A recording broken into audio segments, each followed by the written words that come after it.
लक्षात घे. का बरं हा डिफरन्स आहे? तर ही थेरी म्हणते की इन्फ्रास्ट्रक्चर डेव्हलपमेंट जेवढं होतं त्या प्रमाणामध्ये हा सगळा कल्चरल बदल जो आहे तो होत असतो. लक्षात, जसा जसा इन्फ्रास्ट्रक्चर मध्ये बदल होत जाईल तसं तसं संस्कृती बदलत जाईल. ते हे नाही म्हणत की जातीपाती नष्ट होतील किंवा वाढत जातील. लक्षात घे, मी तर तुम्हाला ऑलरेडी दुसरा सिद्धांत समजून सांगितलेला आहे निओ कास्टिझमचा, की निओ कास्टिझम जे आहे, लक्षात घे, येस, निओ कास्टिझम जे आहे ते शहर, आता एका विद्यार्थिनीनी रेकॉर्डिंग आहे म्हणून बेटा नाव नाही वाचत, तिने लिहिलं की हो सर, गावाकडे आम्हाला हे आहे, जातीवाद जे आहे ते बघायला मिळतं, खरंच आहे आणि ते बघायलाच मिळते, मी सांगतोय तुम्हाला. पण तुम्ही असं नका गृहीत धरू की फक्त गावाकडे जातीवाद आहे, शहराकडे पण आहे, पण शहरांमधल्या जाती आता बदलल्यात. लक्षात ओके. उदाहरणार्थ बघा, जाती निर्माण कशा झाल्या असतील याचा थोडासा अभ्यास करूया. अनेक थेरीज आहेत, त्याच्यातली एक थेरी, जाती निर्माण कशा झाल्या असतील तर त्या व्यवसायातून निर्माण झाल्या असतील असं वाटतं. कारण जगभरामध्ये व्यवसायावरूनच नावं, आडनावं आणि जाती ते तयार झालेले दिसतात. गोल्डस्मिथ, ब्लॅकस्मिथ, गोल्डस्मिथ म्हणजे सोनार, ब्लॅकस्मिथ म्हणजे लोहार. लक्षात ओके. मग त्याच्यानंतर काय म्हटलं, पॉटर, पॉटर म्हणजे कुंभार.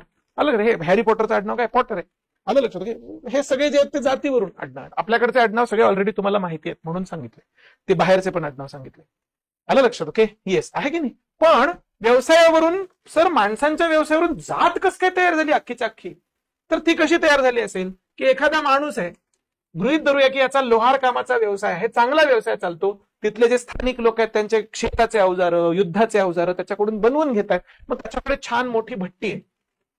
ओके, त्याच्यामध्ये तो सगळं लोखंड वितळवणं, गरम करणं, जे काही करायचं ते सगळं करतो. की भट्टी रचण्याचं काम त्याची बायको वगैरे करत असेल, कारण ऑब्व्हियसली ती त्याला मदत करत असणार. लहान भाऊ, मोठा भाऊ जे काही असतील त्यांच्या घरातले महिला मदत करत असतील, पुरुष बाकी नंतरची जड कामं करत असतील, जे काही. आलं लक्षात घ्या. ह्या पुरुषाला, आता मी एक सिंगल एक्झाम्पल घेऊ, you can multiply it to the multiple example. ह्या पुरुषाला माहितीये की आपल्या बायकोच्या मदतीशिवाय आपण हा व्यवसाय करू शकत नाही, हालाकी आपला व्यवसाय एकदम जोरदार चाललेला आहे. आलं लक्षात. जुन्या काळामध्ये होतं तसं, एक लोहार, एक कुंभार, एक चांभार हे असल्यामुळे गावामधल्या मॅन्युफॅक्चरिंग सेक्टर पूर्ण त्यांनी कंट्रोल करून ठेवलेला होता, त्यांच्याकडे तेवढी पॉवर पण होती. मग त्यांना कुठल्याही माणसाला वाटतं ना रे, कुठल्याही माणसाला असं वाटू शकतं की बाबा माझा एवढा चांगला सक्सेसफुल व्यवसाय आहे, तो माझ्या मुलांनी घ्यावा. या माणसाला सुद्धा वाटणं साहजिक आहे की माझ्या अपत्याने, मी अपत्य शब्द वापरतो, जेंडर न्यूट्रल, त्यांनी हा व्यवसाय पुढे कंटिन्यू करावा. आपला भारतीय समाज पुरुष प्रधान असल्यामुळे मुलांनी कंटिन्यू करा.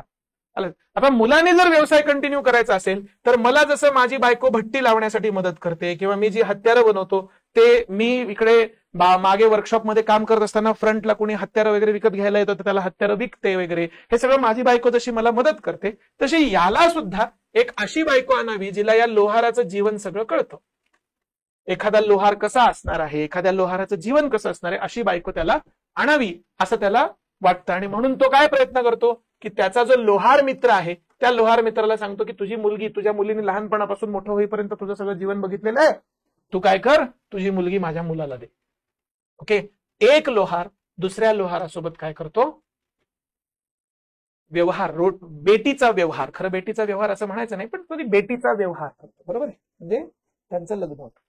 सेम टू सेम कुंभारांच्या बाबतीत होतं. कुंभारची पण भट्टी लावायची किंवा माती कालवायची किंवा अजून काही कोणतं आहे, त्याच्यामध्ये त्याची वाईफ त्याला मदत करते, त्याची इच्छा असते आपल्या मुलांनी आपला व्यवसाय पुढे कंटिन्यू करावा. बाबा अख्ख्या गावाला आपण सगळं पुरवतोय. त्या काळामध्ये खूप असायचं ना, फक्त मडकी नाही, मडकी, कौलं, आलं लक्षात ओके, सगळे सर्व प्रकारचे भांडे, ते पाईप जे आहेत ते मातीचे, ते पाईप सुद्धा तेव्हा तसे तयार व्हायचे, विटा तयार व्हायचे, सगळंच कुंभारांकडे तयार होतं. Big business was there. एवढा मोठा व्यवसाय आपल्या मुलांनी हँडओव्हर आपल्याकडून घ्यावा, त्यालाही तशी वाईफ मिळावी, म्हणून तो त्याच्या कुंभार मित्राला सांगतो तुझ्या मुलीला माहिती आहे भट्टी कशी लावायची, तिने लहानपणापासून तिच्या आईला बघितलं असणार आहे, अलग माती कशी कालवायची, कुठली माती चांगली असते, कशी चाळायची वगैरे सगळं सगळं तुझ्या मुलीला माहिती असणार आहे, तू तुझी मुलगी माझ्या मुलाला दे. असं करता करता एकाच व्यवसायातले लोक जे आहेत त्यांच्यामध्ये ही पद्धत निर्माण झाली असावी की आपण ठराविक व्यवसायामध्येच हे करायचं. नुसतं एवढं नाही, इनडिरेक्टली हे पण समाजामध्ये मेसेज जायचा की हा पुरुष जो आहे तो लोहार आहे, त्याला आता नेमकी अशी वाईफ मिळालेली की जिला त्याच्या व्यवसायातलं सगळं कळतं, म्हणजे आता ह्यांचा व्यवसाय खूप मोठा होणार, म्हणजे प्रतिष्ठा पण वाढायला लागली. जर त्याच प्रकारच्या कम्युनिटीमध्ये लग्न केलं तर प्रतिष्ठा पण वाढायला लागली.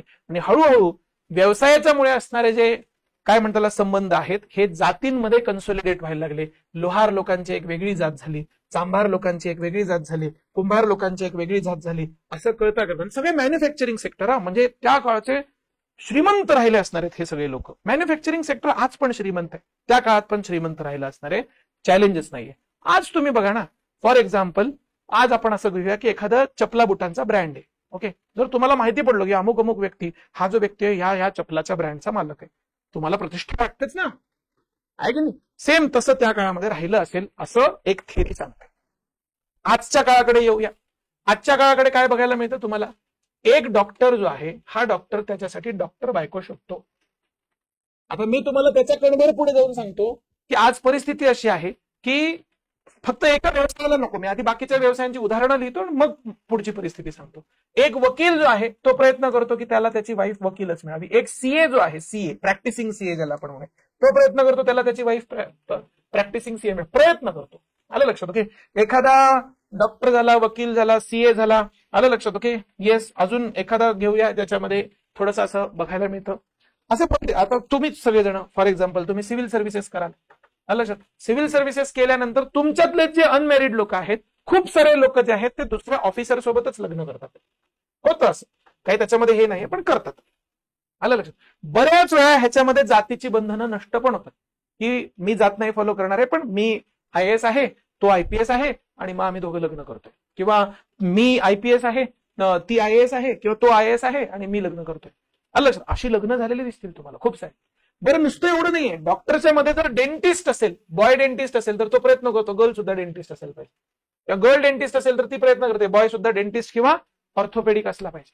आलं लक्षात? ओके, सेम टू सेम डोळ्याचे डॉक्टर सोबत लग्न करतायत, किंवा अशा पद्धतीचा भाग जो आहे तो तुम्हाला सगळीकडे बघायला मिळेल. ही जे होत होतं ते टप्पा तुम्हाला आता इथे दिसतोय का? पहिला टप्पा जो दिसतो इकडे, जाती निर्माण होत असतानाचा जो पहिला टप्पा होतो, तो टप्पा दिसायला लागलाय का तुम्हाला? इथे दिसायला लागलाय सर. ओव्हर द पिरियड, येत्या काळामध्ये हळूहळू काय होतं, आणि कुणाला पण लक्षात आहे ना की बाबा हा पण डॉक्टर आहे, चांगला डॉक्टर आहे, ह्याला आता वाईफ पण डॉक्टर मिळाली, म्हणजे आता हे डबल पेशंट तपासणार. हा पण गायनेक आहे, ती पण गायनेक आहे, दोघ जण भरपूर पेशंट तपासतील, ह्यांचं हॉस्पिटल मोठं होणार, प्रतिष्ठा वाढतीये. लक्षात? प्रतिष्ठा वाढते म्हणल्यानंतर दुसऱ्यांच्या समोर एक्झाम्पल सेट होतं की आपण डॉक्टर झालो तर डॉक्टर सोबतच लग्न करायचं. लक्षात? आणि ह्या पहिल्या टप्प्यामध्ये बंधनं नव्हती कुणावरती काहीही. लक्षात? ज्याला चांभार व्हायचं तो होऊ शकत होता, ज्याला कुंभार व्हायचं तो होऊ शकत होता. झाल्यानंतर हे लक्षात, ती जी थेअरी म्हणते त्या थेअरीमध्ये तसं सांगितलं. तसं इथे पण सध्या कुणावरतीच काही बंधन नाही. ज्याला डॉक्टर व्हायचं तो डॉक्टर होऊ शकतो, ज्याला वकील व्हायचं तो वकील होऊ शकतो. पण लग्न करताना मात्र अचानकच बंधनं पडतात की आपण तशाच पद्धतीचे वेगळे. निओकास्टिझम, नव्या जातींची सुरुवात व्हायला सुरुवात झालेली आहे. लग्न संस्था ही जी आहे, या लग्न संस्थेमधून नव्या जातींची सुरुवात व्हायला सुरुवात होते. कालांतराने मग ह्याच नव्या जाती ज्या आहेत, ह्या नव्या जाती काय व्हायला लागतात? कन्सोलिडेट व्हायला लागतात. त्याच्यामधून मग जातींची रचना निर्माण व्हायला लागते. परत पुढच्या थेअरीज वेगळ्या आहेत की त्याच्यामध्ये मग हायरार्की कुठून आली, हायरार्की कशी आली, तो पॉलिटिकल भाग आहे. हा लक्षात? ओके, आपण आता राईट नाव जो आहे तो सोशो कल्चरल ह्या कंपोनेंट मध्ये आपण बघायचा प्रयत्न करतोय की कशा पद्धतीने जाती निर्माण होतात. लक्षात येते? लक्षात? जुन्या जातींची निर्मिती कशी झाली? व्यवसायावरती आधारित झाली. नव्या जाती नव्या काळामध्ये सुद्धा व्यवसायावरती आधारित होत आहेत का जाती निर्माण? होत खूप सारे होत आहेत. बरं, असं पण आहे ना, तुम्ही नुसतं एवढं नका सर इथंच आहे का, असं नाही. जर खरंच एक खूप चांगला सक्सेसफुल डॉक्टर असेल तर त्याची इच्छा असते की त्याच्या मुलाने त्याचा दवाखाना हँडओव्हर करावा, घ्यावा, आणि त्याच्याही पुढे असतं की त्यांनी मग परत डॉक्टर वाईफ आणावी.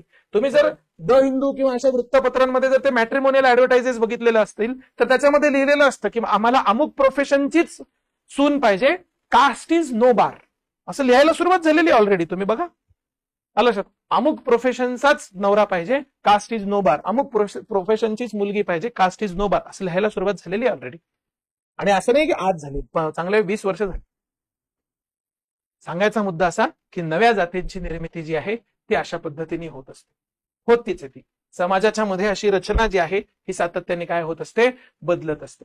आलं लक्षात? ओके, येस, आहे की नाही? आणि म्हणून त्याच्यामध्ये मी तुम्हाला काय सांगितलं की मटेरियल कंडिशन्स, भौतिक गोष्टी, सांस्कृतिक गोष्टी